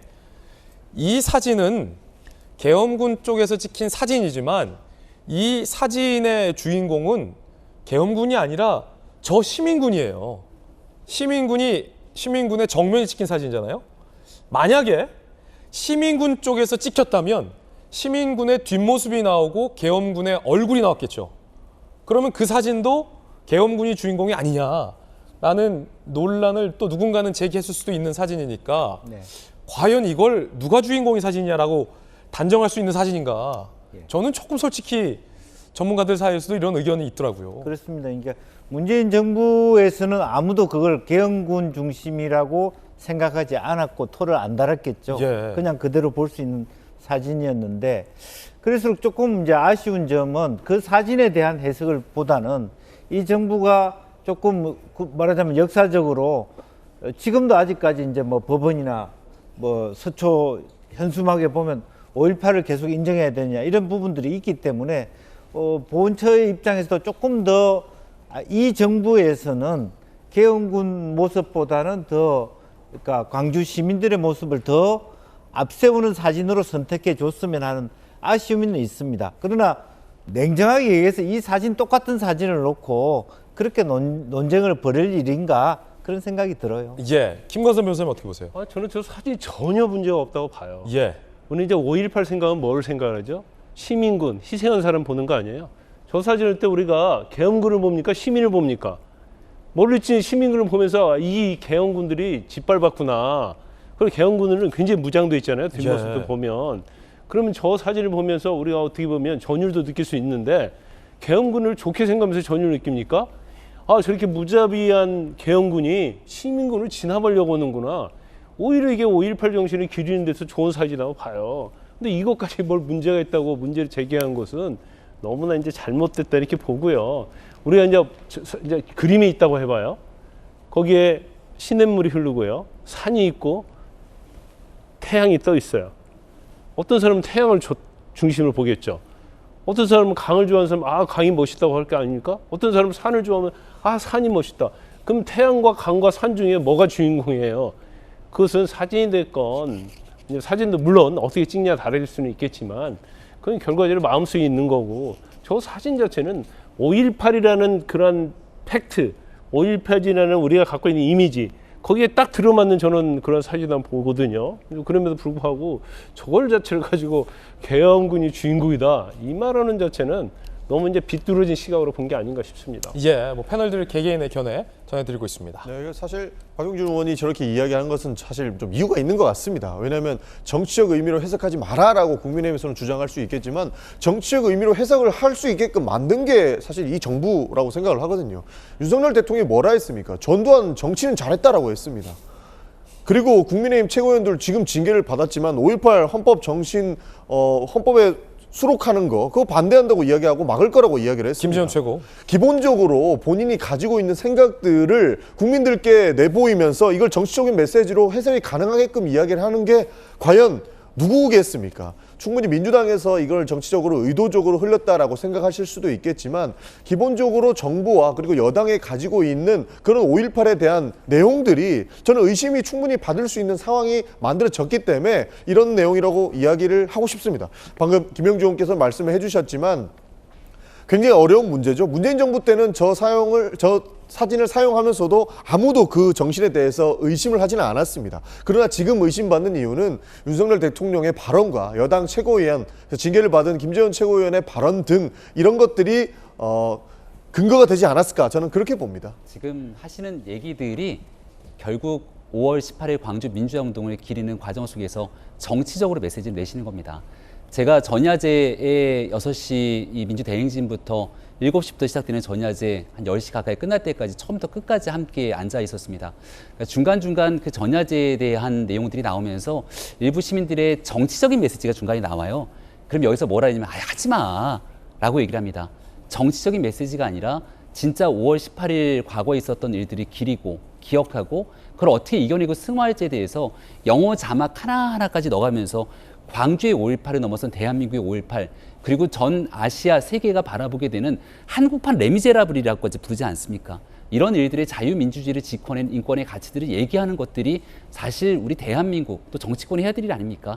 근데 그런 5월 18일에 있었던 사진 한 장 이런 것까지 정치적인 과거에 대해 다 끌어서 얘기하기 시작하면 이런 일들을 정치적으로 이용한다라고 하는 비판 피해갈 길이 없다고 생각합니다. 예, 이재명 대표는 원포인트 개헌을 촉구했습니다. 들어보시죠. 이미 5.18 정신을 헌법 전문에 담겠다고 하는 것은 대통령의 공약이기도 하고 우리 당이 가지고 있는 입장이기도 합니다. 원포인트 이야기도 나오고 있는데요. 방금 질문하신 또 다른 말씀 있으신가요? 또 다른 질문 있으신가요? 정부 여당은 말로만 반성하고 추념하고 기념할 것이 아니라 행동으로 보여줘야 합니다. 5.18 정신 헌법 전문 수록을 위한 원포인트 개헌을 내년 4월 총선에 함께 국민투표에 붙일 것을 요구합니다. 함께 하겠습니다. 대통령실에서 이리 정치인의 그런 연구를 하고 있는데 어떻게 보시나요? 검찰 권력을 남용해서 자신들이 기소해 놓고 기소되었다고 비난하는 행위가 과연 옳겠습니까?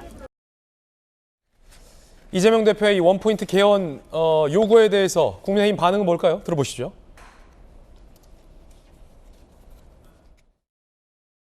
분명하게 하나씩 매듭져야 될 일들까지도 국민의힘을 대상으로 정치적인 메시지를 내는 것은 바람직하지는 않다 생각합니다. 국민적 합의를 끌어내기 위한 정치권의 노력이 우선되는 것이 돼야 된다. 이재명 대표는 그냥 모든 거를 이슈화시켜서 이제 정치 프레임화 만들어서 본인들이 공을 뺏어가기 위한 노력을 상당히 잘하신 것 같아요. 다른 중요한 거 빼놓고 그냥 원포인트로 5.18 맞아서 헌법을 수록하도록 하자 이렇게 말씀하시는 것은 현실적이지 않으니까. 저희들은 60초 광고 보고 돌아오겠습니다. 잠시 후에 뵙죠. 예, 오늘 저희가 준비한 소식 모두 다 전해드렸습니다. 좋은 주말, 행복한 주말 보내시고요. 저희들은 다음 주 월요일 아침 8시 50분에 변함없이 풍성한 소식 들고 인사드리겠습니다. 오늘 하루는 분명 어제보다 나을 겁니다. 좋은 하루 되십시오. 고맙습니다.